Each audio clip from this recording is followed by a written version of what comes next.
السلام علیکم ناظرین۔ پچھلی قسط کے اختتام پر عثمان اور اس کے سپاہی اپنے شہیدوں کو لے کر قبیلے پہنچ جاتے ہیں۔ ان شہیدوں میں ساؤچی صاحب بھی شامل تھے۔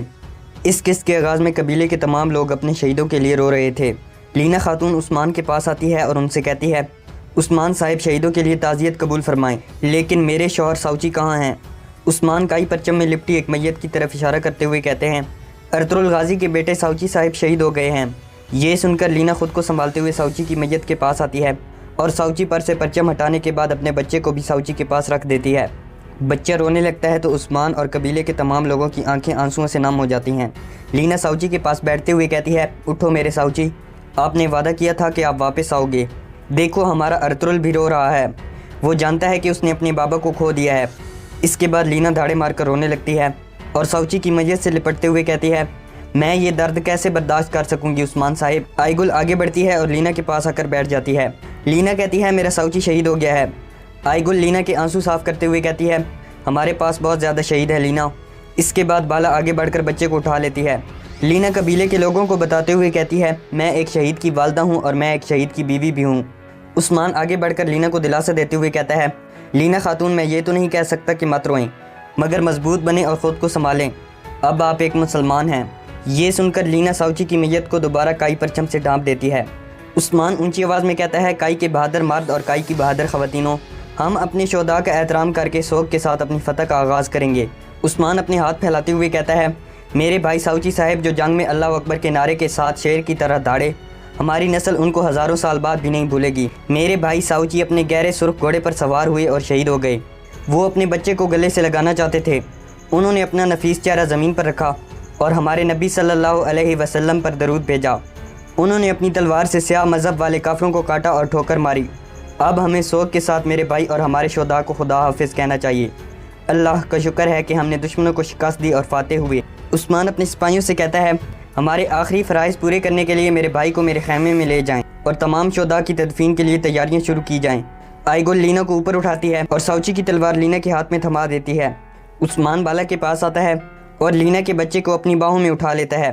عثمان بچے کا بوسہ لیتا ہے اور پھر بچے کو لے کر سرداری خیمے کی طرف چل پڑتا ہے۔ بالا اور آئیگل بھی لینا کو دلاسا دیتے ہوئے سرداری خیمے کی طرف چل پڑتی ہیں۔ دوسری طرف ملون خاتون واپس اپنے قبیلے پہنچتی ہے اور عمر بے سے اندر آنے کی اجازت مانگتی ہے۔ عمر بے ملون کی آواز سن کر ملون کے صحیح سلامت ہونے پر شکر ادا کرتے ہیں اور پھر ملون کو اندر آنے کی اجازت دے دیتے ہیں۔ جب ملون اندر آ جاتی ہے تو عمر بے غصے سے کہتے ہیں، کیا تم نے اپنے بابا کے الفاظ نہیں سنے تھے؟ تم میری اجازت کے بنا جنگ پر کیسے جا سکتی ہو؟ ملون کہتی ہے، مجھے معاف کر دیں میرے سردار، لیکن یہ ایک حساس جہاد تھا، میں اس جہاد سے دور نہیں رہ سکتی تھی۔ عمر بے کہتے ہیں، کیا میں نے ایک طرف رہ کر کوئی گناہ کمایا ہے؟ ملون کہتی ہے، ہرگز نہیں میرے سردار، مگر آپ نے ایک عظیم ثواب ضائع کر دیا، اگر آپ وہاں ہوتے تو آپ کو اس میں شامل ہونے پر خوشی ہوتی۔ عمر بے سرداری نشست پر بیٹھتے ہوئے پوچھتے ہیں، کیا ہوا تھا وہاں اور ایسا میں نے کیا ضائع کر دیا؟ ملون کہتی ہے، ہم نے کافروں کو کاٹ ڈالا مگر ساؤچی صاحب شہید ہو گئے۔ یہ سن کر عمر بے کھڑے ہو جاتے ہیں اور ساؤچی کے لیے کافی فکر مند دکھائی دیتے ہیں۔ عمر بے ملون سے کہتے ہیں، ابھی عثمان صاحب کا قبیلہ ایک گہرے غم و الم اور دکھ میں ہے۔ ملون عمر بے کے پاس آتے ہوئے کہتی ہے، کافر کالانوس نے انہیں مارا مگر عثمان صاحب نے اس کتے کالانوس کو مار کر اپنا انتقام لے لیا۔ عمر بے افسوس کرتے ہوئے کہتے ہیں، مگر انتقام جو مر گئے انہیں واپس نہیں لاتا، پہلے عثمان کا بھتیجا اور اب اس کا بھائی۔ اس کے بعد عمر بے بہادر کو بلاتے ہیں اور اس سے کہتے ہیں، میں اور ملون خاتون کائی قبیلے جا رہے ہیں، ہمارا ساؤچی صاحب کے جنازے میں وقت پر پہنچنا ضروری ہے۔ عمر بے بہادر سے کہتا ہے، گورنر نکولا کا خیال ہوگا کہ ہمارا معاہدہ ختم ہو گیا ہے۔ عمر بے ملون کی طرف دیکھتے ہوئے کہتے ہیں، دوسری مرتبہ بھی امن کو توڑنے والے ہم ہی ہیں۔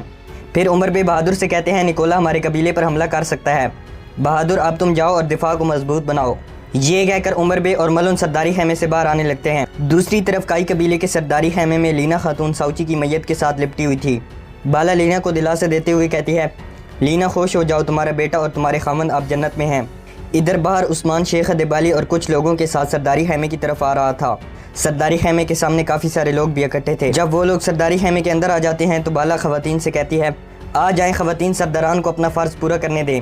یہ سن کر آئیگل اور گونچا لینا کو اٹھا کر ایک طرف لے جاتی ہیں، جبکہ تمام سرداران ساؤچی کی میت کے پاس آ کر بیٹھ جاتے ہیں۔ عثمان جذباتی ہو کر کہتا ہے، میرے عالم بھائی، میرے فاضل بھائی، میں گواہی دیتا ہوں آپ جب بھی مجھ سے لڑے قبیلے کی بھلائی کے لیے ہی لڑے، نہ کہ اپنے ذاتی مفاد کے لیے۔ عثمان کہتا ہے، جب میں سردار بنا تو یہ جنگوں میں میرے رہنما بنے اور اپنی جان و دل میرے لیے حاضر کیے۔ عثمان ساوچی کے ماتھے پر اپنا سر رکھتے ہوئے کہتا ہے میں ان سے راضی ہوں اور میں دعا کرتا ہوں کہ اللہ بھی ان سے راضی ہو۔ بامسی صاحب کہتے ہیں کئی سردار تلوار پکڑتے ہی غازی بن جاتے ہیں مگر جب مرتے ہیں تو شہید کہلاتے ہیں، اور یہی ان شیروں کی قسمت ہے جو ترکوں کے مستقبل کو کندھوں پر اٹھائے ہوئے ہیں۔ بامسی صاحب کہتے ہیں میرا جوان ساوچی بھی ایک کئی سردار تھا اور اب یہ وقار کی زندگی جی کر شہید ہوا۔ استاد داؤد کہتے ہیں ہم سب گواہ ہیں، ہم اس کے ایمان، کردار اور وقار کے بھی شاہد ہیں۔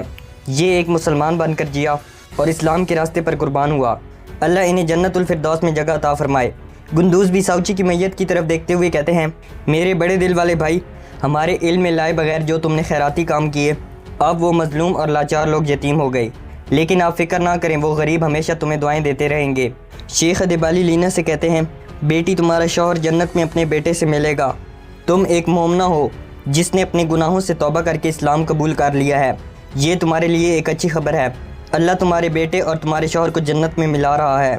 شیخ ادیبالی کہتے ہیں یہ دنیا فانی ہے بیٹی، اصل زندگی تو اس کے بعد کی ہے، جو باطن کو جیت لیتا ہے وہ نہیں ہارتا۔